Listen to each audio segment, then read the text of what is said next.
可思議的因果現象。文學教授著。文學教授曾於民國72年11月9日喺《自由日報》自由港副刊發表《不可思議的因果報應》一文，次年3月4日以及5日又在該報發表再談不可思議的因果現象一文。為易於保存起見，遂將兩文整理成書加以出版，並免費贈給一啲鄰居好友。好多人閱後紛紛表示願意參加行善堂佈施嘅活動。去年12月26日，行善堂前往屏東縣潮州鎮一所育幼院佈施之後不久，一位從事家庭變法嘅安屋太太講俾文學先生聽，佢自從參加上述佈施工作之後，就感覺到屋企燙髮嘅生意比過去好咗好多，每日都幾乎忙唔過嚟。仲有佢先生從事同水電工程，亦都向佢表示最近嘅工作似乎特別順利。本嚟有啲好難申請辦理嘅用電手續，近嚟都出乎意料咁一申請就好快獲得批准，唔再好似以前經常遭到困擾或者拖延。而最令佢感到高興嘅係，最近佢先生同佢變得非常體貼同關愛，有時仲帶佢到名勝地區去旅行，重溫蜜月嘅美夢同滋味。呢個係從未有過嘅現象，實在非常之奇妙。文學先生嘅太太有一位好好嘅朋友張太太，亦都表示佢喺參加佈施活動幾次之後，大家忽然發現佢嘅皮膚變得白裡透紅，氣色極佳，非常美妙。好多同事不禁紛紛向佢求教美容嘅秘訣，然而佢亦都坦然表示唔知道點解會有呢一種現象。呢位女士一向患有動脈瘤嘅毛病，一腳常常腫得非常之大，好多醫生都一致表示必須開刀先能獲得有效嘅治療。有一日，佢正想向服務嘅機關請假到台北接受手術，不料喺路上遇到個朋友，歡喜之後呢位朋友就講俾佢聽，呢種毛病可以不必動手術，只要購買一種特製嘅絲襪長期穿用，就可以避免腳腫嘅現象，而且仲兼有治療嘅功效。由於呢位朋友及時嘅提醒同建議，佢亦就幸運咁免去咗開刀嘅痛苦以及金錢方面嘅耗費。仲有一次，佢83歲嘅老母親跌咗落床之後有骨裂現象，行動極為不便，連續3個月都無法起床，雖經醫療亦都冇起色，但係幫佢佈施幾次之後，唔到2個月，竟然好快就完全恢復咗健康。今年佢有2個孩子，分別考大學同高中聯校，事先又以佢哋嘅名義做咗一啲額外嘅佈施。此外，又每日祈求菩薩保佑其孩子今年升學順利如意。估唔到考試成績發表之後，老大嘅總分竟然出乎意料咁超出畢業前模擬考嘅水準，達到34分，因此亦就好順利咁考上咗著名嘅大學，使佢嘅母校、導師同同學自感意外驚訝不已。除此之外，老二嘅成績亦都超出原嚟估計嘅甚多，總分之高幾乎接近榜首，因此亦就進入咗最理想嘅第一志願。呢位女士以及其先生心花怒放，笑逐顏開。最近佢又表示，呢位念高中嘅老二喺教育部嚴格嘅恩賜之下，咁被列為科學資質優秀嘅學生，因此受到全校師生嘅推崇同重視。佢哋由於一而再再而三不斷咁獲得呢種奇妙經驗，因此深深感到行善嘅結果實在不可思議。目前連佢嘅先生亦都不由得不懷疑，進而由懷疑而轉為相信。雲林縣四湖鄉有一位姓黃嘅國小老師亦都表示，喺今年4月期間受到朋友鼓舞之後，開始參加佈施育幼院嘅義舉。事後不久，當地落大雨，雨水淹滿各隊祠堂。黃老師一位就讀國小2年級嘅兒子，放學之後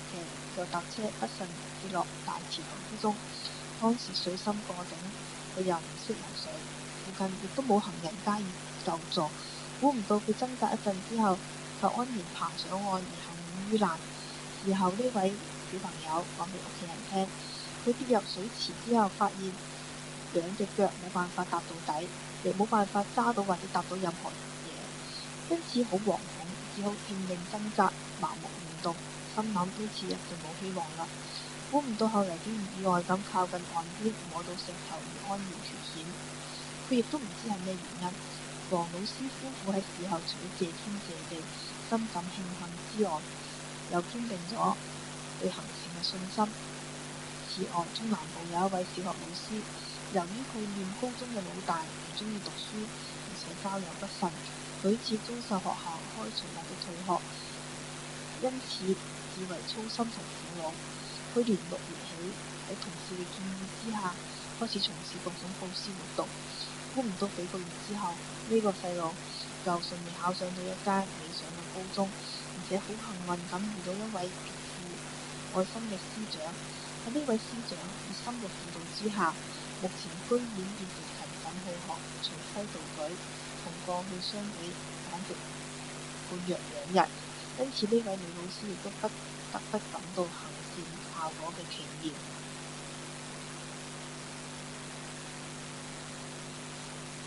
有一位姓羅嘅讀者講俾文學先生聽，佢有一位鄰居，一個70幾歲嘅姓黃嘅老婦人，平時以賣甘蔗為生，生活極為清苦。其獨生子有好唔長進，經常向佢要錢。如果需索不水呢，就拳打腳踢，因此經常傷心落淚。為咗使佢減少呢種悲慘嘅煙葉，只好勸佢設法多行善事。不料當佢參加行善同報施一次，而且只捐1斗白米150元之後不久，就奇蹟咁發現佢嘅兒子唔再喐手打佢，如果有事情亦都用好話跟佢商量，只要感到如常嘅意外同無限嘅快慰。因此可見貧困嘅人，如果仲能設法報施，縱然數量非常有限，但係功德依然極為宏大，報應亦似乎較為迅速。係嘉義市一所國小服務嘅一位陳姓老師，有一次講俾筆者聽，佢嘅父親患肝癌，病情至為嚴重，喺各大醫院求醫期間必須注射嗎啡，先能夠緩和痛苦。由於好多醫師都認為治愈希望唔大，因此要佢返屋企自行療養，佢家人至為焦急，亦都唔知點算好。文學先生知道呢件事之後，只好勸佢多啲盡人力，千萬唔好失去信心，同時建議佢盡量以佢父親嘅名義至孤兒院多加報施，多捐啲錢，再用一啲最具勸化作用以及最有益受到民心嘅善書，並且經常念白衣神咒，祈求菩薩加以保佑。估唔到事隔幾個月之後，呢位老師講俾文學先生聽，佢父親而家已經出現咗奇蹟，健康恢復咗大半，而且可以到處走動，同過去喺床上呻吟呼痛嘅情況相比，簡直有天淵之別。因此後嚟佢不僅係春風化雨社最熱心嘅會員，同時亦係各種慈善活動最積極嘅支持者。文學先生有一位姓黃嘅學生，佢妹妹喺去年5月間由於身體不適接受開刀手術治療，呢個時候行善堂正同準備至新竹關西報施工作。呢位學生知道呢件事之後，就鼓勵佢妹妹參加呢次報施活動。妹妹同意之後，就捐咗4斗白米嘅代金加以響應。不久之後，醫生發現佢妹妹恢復得特別迅速，一般人都需要15日先能夠復原出院嘅手術，佢卻僅只要10日就恢復完全出院。好多醫生同護士都不得不認為呢個係一個極為少見嘅奇蹟。有一位姓方嘅讀者表示，佢從事建築業，有一次由於不景氣嘅影響，所建嘅房屋都賣唔出去，不僅資金周轉極為困難，甚至連生活都幾乎發生問題。喺呢段期間，有一日下晝，佢睇到電視上嘅愛心節目，其中有一個山包，因為不慎全身皮膚被燙到重傷，非常之危急，但係又冇醫藥費，亦需要社會善心人士救助。當女士睇咗之後，內心自感同情，但係當時自己嘅經濟至為拮據，實在無能為力，因此自感為難。後嚟無意間喺壁櫥中發現仲有2罐奶粉始終未用，因此靈機一動，就將呢啲奶粉寄俾中士，再轉寄俾呢一位不幸嘅山包。估唔到出事之後唔到幾日，就有人自動嚟洽購房屋。雖然自己蓋嘅房屋地方唔顯要，但係對於最近朋友所託售嘅一棟樓房又好欣賞，因此好快就完成咗交易。方女士亦喺短短嘅幾日之內，突然意外賺得10萬元嘅佣金。由於呢一次嘅經驗，佢認為好心有好報係可能嘅。除此之外，讓文學先生深深感到鼓勵嘅係，自從佢嘅書出版近年之後，經常有讀者寫信或者打電話去詢問行善嘅方法，以便參與行善嘅義舉。有一位台中市姓陳嘅小姐來信表示，佢哋全家人來睇完書之後，已經決議今後全家每個月要固定節省一啲錢嚟做布施活動，使人不勝感動。有啲讀者就以自己目前所遭遇困難或者問題，同文學先生討論解決嘅方法。文學先生有時必須充當一下張老師嘅角色，仲有唔少嘅讀者更加熱心表示要捐印呢本書，以便廣為流傳。有一部分嘅讀者甚至按地址尋訪，以便同文學先生親自討論交換意見。有一位家居北港嘅徐先生更加係熱誠感人，不僅經常以擁明事嘅方式打電話俾文學先生鼓勵同打氣，而且仲以徐引明嘅名義大量再印呢本書，